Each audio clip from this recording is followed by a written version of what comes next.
You're listening to Affected by Altitude, a Colorado Rockies podcast for and by Rockies fans on Rocky Mountain Rooftop. Thank you for joining us as we discuss all things baseball and Colorado Rockies.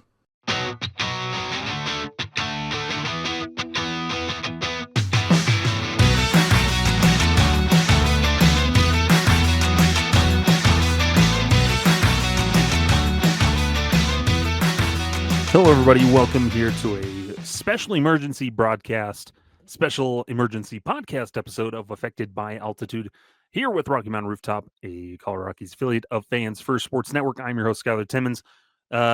Reaction news. As we're recording this a couple hours later after we had already recorded the main episode of Affected by Altitude coming out on May 12th. Evan is currently on a plane, getting ready to head out on a vacation this week. So he's currently unavailable, and I have no friends to reach out to bring here onto the podcast at the moment, kind of a last-minute deal. But big news that we weren't able to add into the regular episode, but figured, hey, it would be good to still get some raw reactions.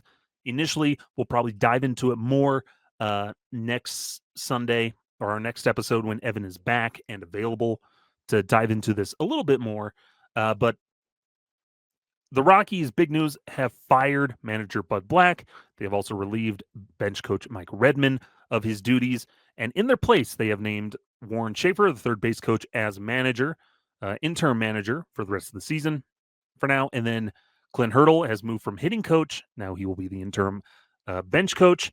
And in the meantime, other moves, Jordan Pacheco is getting brought up from AAA Albuquerque. He will be the new hitting coach along with Nick Wilson and Andy Gonzalez, the current assistant hitting coach.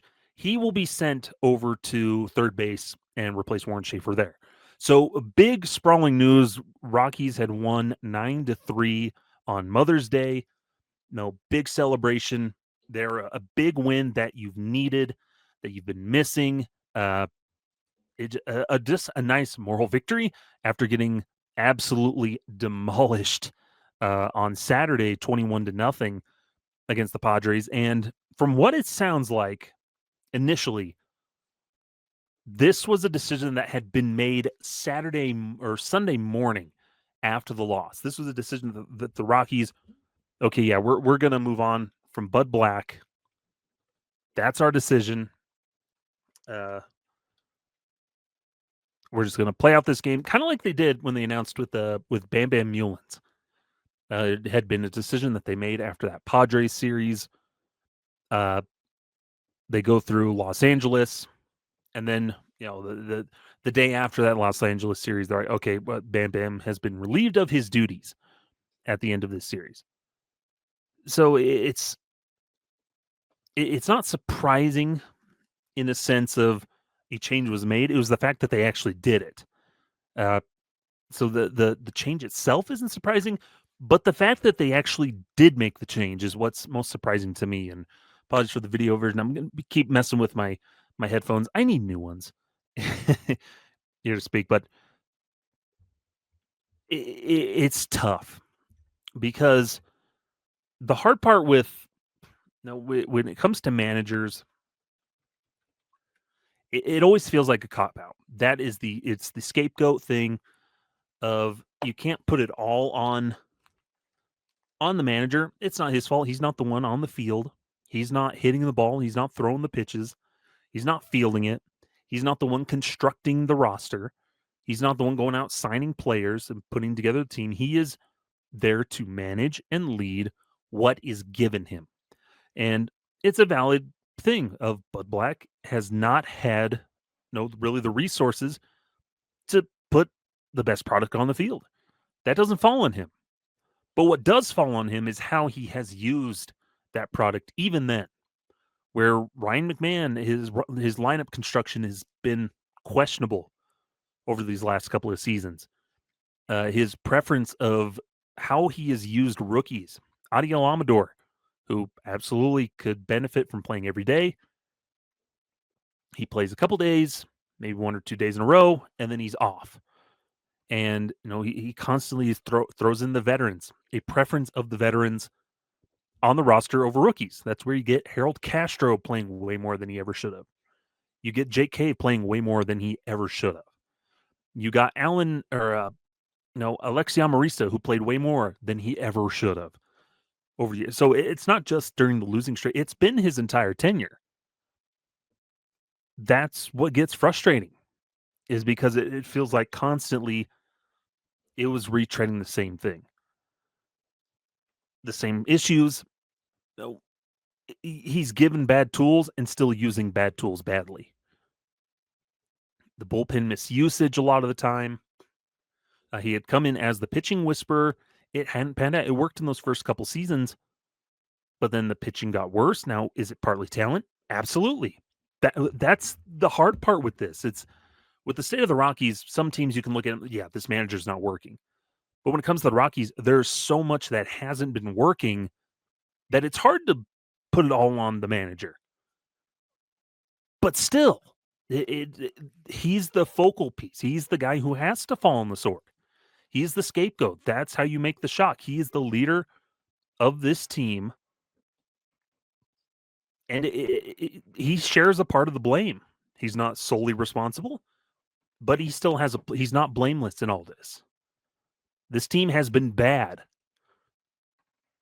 And the mark of a good leader is helping inspire his players, help them improve. And he just hasn't done that. We haven't seen the results. No, talking to people I know, that the vibes are always off in that clubhouse. Though it's hard for those young guys to thrive when you've got 60-some-odd-year-old Bud Black, a hardball pitcher from the 80s, as the manager. Yeah, he's a good, personable individual, outside of the baseball thing, good personal individual, good guy. But you could definitely see there's a sternness to how the game should be played. Rookies have to earn their stripes. They have to learn to ride buses and on planes. They have to go through the motions. They have to check boxes so they can earn their spot on the big league roster. That worked back in the 80s, the 90s, the early 2000s. In 2025, you just can't approach it that way. You really can't. And so you would see this, the mentality of how Bud Black approached baseball, which worked for him back in his day. It just did not help with the modern era of the Rockies and the modern era of baseball. Fastballs at the knees, that's what he preached. That can work. But when that's all you throw, it doesn't work because teams can pick up on that. They recognize it. Bradley Blaylock on Saturday, watching that start, he was doing exactly that. He was throwing fastballs at the knees. He was throwing curveballs at the knees. Down, down, down. The Padres put bat to ball. They put up 12 runs against him. 12. That ties for the most given up by a starting pitcher in Rockies history. And what was he doing? Throwing the ball at the knees. So those things just weren't working. And, about the players, it sucks because you're kind of the reason your performance has lost a guy his job. The players they know their role in all this, but you can't fire the players. You can't fire all the players. Somebody has to be held accountable. It falls on the guy who's the leader of the team. He is the head coach. I know we call him the manager, but he is the head coach. The pitching has gotten worse during his tenure, and that part of that's talent. But he was supposed to be the pitching whisperer to help the pitching and conquer Coors Field and all this stuff. But he did not mesh with the talent that he had, and it just was not the right fit.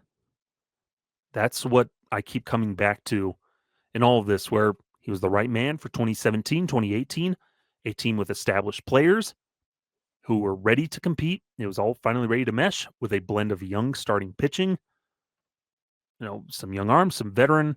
There was the nice mix of veterans and also youngsters, homegrown. It was the right blend for him with more so veterans, where he wasn't forced to use rookies. he was more comfortable with that. Same thing happened with the Padres when he was there with them. But as soon as those pieces started to fall off, DJ LeMahieu's gone. Eventually, John Gray is gone. Nolan Arenado's gone. Trevor Story's gone. You lose a lot of these guys, these veterans. Cargo's gone. Gerardo Parra's gone. These key figures, as they fall off the table, you're left with Charlie Blackmon, and that's it, position player wise. And so it just, you could see the bond just did not make sense, and both sides didn't really acknowledge it either, because the big thing with all of this is it goes back to the top with Dick Monfort, with Bill Schmidt, and the ownership and the front office crew, where they have so much blame that it has to be they're responsible for a lot of the state of the Rockies. They're the ones going out, making the bad baseball decisions, bringing in the not great talent, making all the wrong choices. They had the out, but they chose to keep bringing back Bud Black because we like him. He's a good guy. Yeah, our team's not very good, but we like him. He deserves this. He's earned it. Nothing has spoken out where Bud Black earned it, where he was owed to see this through. He just came in at the right time, helped get to the playoffs. He helped, but is it all because of him that they made the playoffs either? No, that was just a team that was ready and due, and it all worked out. Pitching slightly improved, but then it also degraded year after year. The offense has slowly gone downhill every year with him as manager. Now, has he brought in the wrong people? Probably. Is it part of talent? Absolutely. Guys haven't performed well. But just everything is just it was so dysfunctional. And so the fact that they're willing to make a change, it really speaks volumes, hopefully, that it's that ownership, swatting at a fly, that ownership, hopefully. I know they're trying to skirt the blame and use a scapegoat. That's just the nature of the game. But you hope that, hey, this is an acknowledgement of this could be a change. Bud Black is also the longest tenured manager in Rockies history. They're 7-33, currently last in the National League West, worst record in Major League Baseball. This was his 9th year as Rockies manager. It was a 1-year contract. They signed him back after the 2024 season. They had the out. I don't know why they didn't take it. He could have just walked. Boom. Let's get a new manager. Look forward to the future. No, they said, hey, he's our guy. He's who we want. 67 was in his 9th year, but was in that success back in 2017 and 2018. It was the youth movement, I think, that just didn't mesh with him. That's just not there's some managers that work well in that developmental standpoint of working with guys, and you could see Bud was trying to adapt to that in conversations that you'd see with him, interviews on TV and all those things. There was something he was trying to embrace, but ultimately just, hey, we got exciting young guys.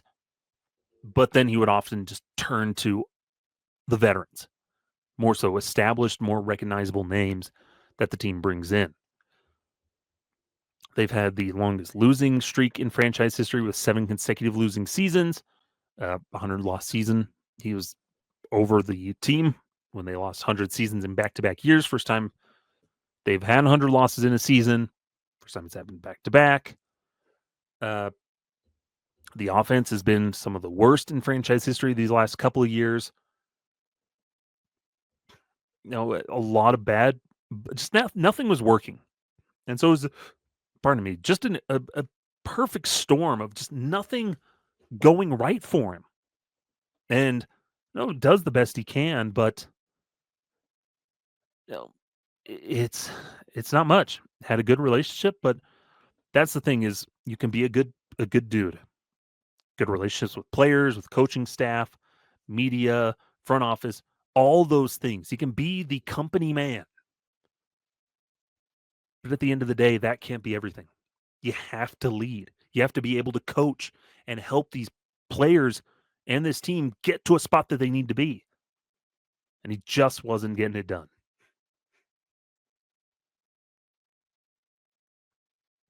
So you saw some of these players, under that tutelage, Kyle Freeland, Armand Marquez, Antonio Senzatella, rose to prominence.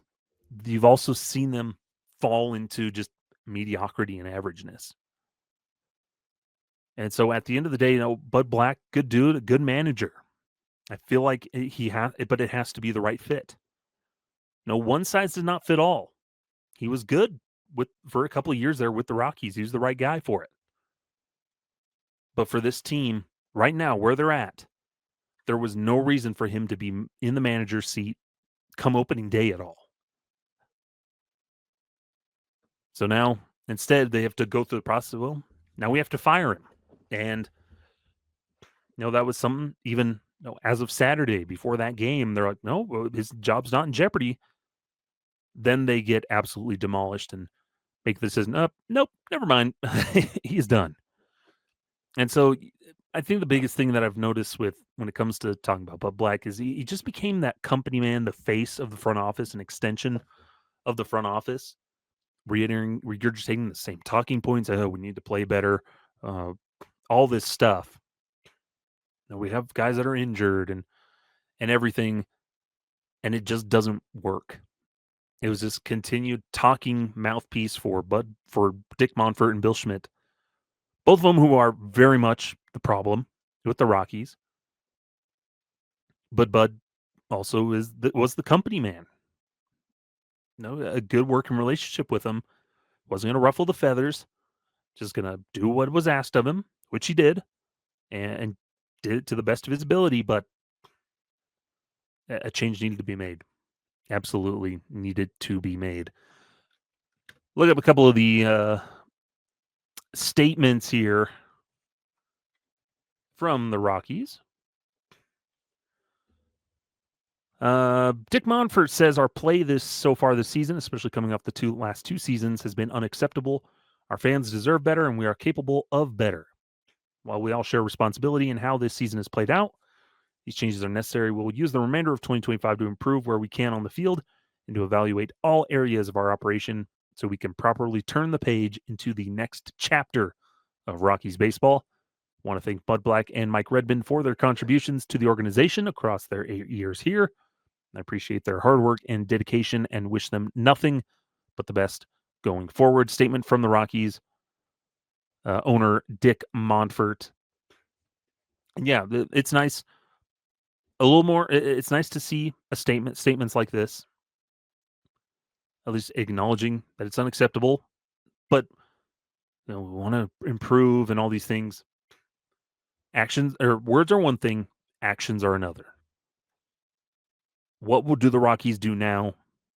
No, firing Bud Black. That's not going to solve all your problems. There's still work to be done. You can't be attached to players. You got to trade them. Got to get rid of them as you need. Ryan McMahon, if there's an opportunity, move him. He's not part of the answer moving forward. Kyle Freeland, Armand Marquez, Antonio Senzatella. You're saddled to some bad contracts. Chris Bryant, that's on Dick Monfort. You got to start making decisions to show that you are trying to move forward. Words mean nothing to me. You can say this stuff, oh, that's nice. Yeah, it's good to see that they acknowledge this and whatnot. No, yeah, we all share responsibility. Yeah, that makes sense. But it's got to be more than that. You can't say this and then do nothing. You can't say this and then have Bill Schmidt do absolutely nothing at the trade deadline. You have to capitalize. Make the firing worth it. Make the acknowledgement that we need change. You got to make it worth it. That's what we're looking for. So we'll see what they do. In the meantime, Warren Schaefer will be promoted to manager. Was drafted by the Rockies back in 2007. Played 6 seasons in the minor leagues. Then retired. Immediately went into coaching. So he's been a manager. He's been a hitting coach. Now a third base coach with the big league team. Most recently was the AAA manager for the Albuquerque Isotopes. Everything we've heard, people like Warren Schaefer. Good dude, good head on his shoulders, a modern head on his shoulders. Younger guy. So he's worked with a lot of these players that are on the roster and coming up. He's familiar and has the managing experience. He is a good opportunity. This is a good opportunity for him. And I'm really excited to see what he can do to just try to change the culture. Change the culture of this team. The manager sets the tempo, they set the tone, they set the culture in that clubhouse. Hopefully, and Warren Schaefer, that's what he did down in Albuquerque and was passed on. Pedro Lopez continued it on down there. Of this team, they worked hard, but they knew how to have fun too. And that's what this team needs. No, let these guys shine. Let them have fun. Let them relax. And Warren Schaefer is instrumental in that. I think he'll do good with that aspect. Clint Hurdle, or in as the hitting coach, we saw some improvement with the hitting. Now he'll move over to bench coach and just give the group a nice seasoned voice and advice as we go through the season and set them up for the following year. And additionally, Jordan Pacheco will reunite. He was hired by Warren Schaefer or by the organization to be the hitting coach, but I think Warren Schaefer played a key part in that. Calls him up. I've been hoping that Pacheco at some point would get the opportunity, and I'm glad that he is now, that he'll be one of the hitting coaches, along with Nick Wilson, who has also been, well regarded in the minor league system, in the organization, by players who have the prospects of being a major league hitting coach. And now I'm more comfortable in that scenario with these hitting coaches. Pacheco's he's seeing a lot of success down there in AAA. I look forward to seeing what happens there, and I think he'll do a good job. Do a good job with this group. A lot of these guys, Jordan Beck went down, and some clicked there, I think, and he gets called back up, and he's really turned things around. A lot of these guys that he's worked with saw a lot of success in AAA in Albuquerque. Michael Tolia, Hunter Goodman. So I think Pacheco, with the familiarity, a more modern sense of hitting, I think he's going to do an awesome job for the Rockies here, along with Nick Wilson. Now, get some information. Some guys that are information-minded are really going to help out. But, yeah, big thing, maybe the big surprises. I'm surprised Darryl Scott, I'm sure he has to be on the hot seat too, but maybe they didn't want to do wholesale changes of the entire coaching staff right now. But you feel like at some point maybe he's on the hot seat too. As long as, and I know Darryl Scott's been in the organization for a long time, but pitching has not been good under his tenure. It hasn't. And part of that, again, is talent-wise, but you hope he would be another guy that's on the chopping block, maybe next. Seat's getting a little warm. Bill Schmidt, maybe, the way things have gone, maybe at some point, Dick Mumford says, no, but Bill, like it, but you are not. I do not want you as the GM anymore. It's not working. There's more moves to be made, but Bud Black, first domino really to fall in a major shakeup for the Rockies dugout hierarchy, with Bud Black getting fired after 8+ seasons as manager of the Colorado Rockies, winningest manager in Rockies history, also the losingest, longest tenured. Really, for 2017, 2018, forever, like he'll be remembered for that great success, taking the Dodgers to game 163. But we'll see what happens next. After the season, Warren Schaefer, depending on how it goes, you could see the Rockies probably like, no, we're going to remove the interim. He's going to be our manager. But personally, I think you have him as interim. You got run a search. Just run an actual search for a manager. If you settle back on Warren Schaefer, okay. But actually go through the process. Interview guys. See who's out there and what ideas are out there. You need some outside perspective, some outside voices. The Rockies need that desperately. And so that's really the next step as we continue on in the season. Plenty left to go. Rockies are 7-33. They're now heading to Texas as I record this. We'll see. But Bud Black fired here by the Rockies. And is he fully to blame for the Rockies state? No, of course not. The blame doesn't fully fall on any one individual. But is he blameless? No. He has his part to play in all of this as well. And it's been brewing for years and years. Everybody saw it. Everybody knew it, except the Rockies. And finally, they do something about it.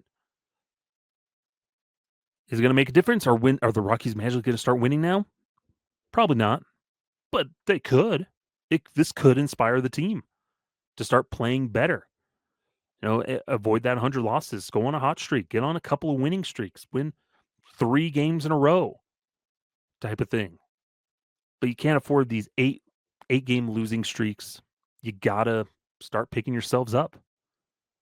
And you hope this is a shock to the system for the Rockies, that these players hey, this one happened when Clint Hurdle was fired and they hired Jim Tracy. They went on to win the wild card, the best season in Rockies history in terms of wins. They had 18 wins at the end of May in 2009.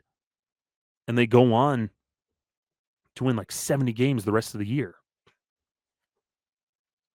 92 wins, most in 92, 94 wins, most in Rockies history.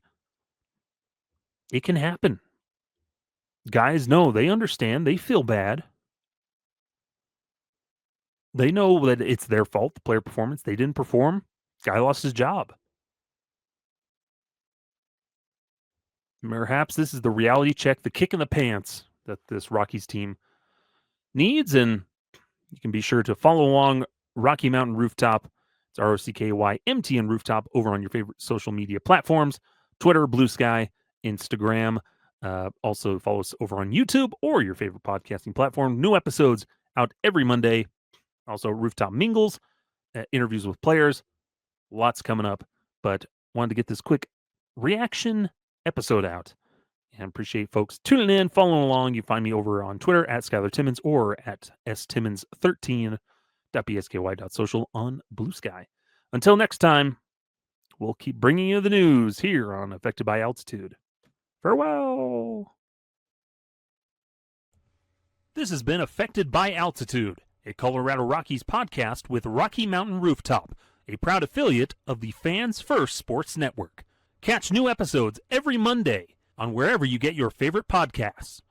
Be sure to follow us on YouTube as well for video versions of the show.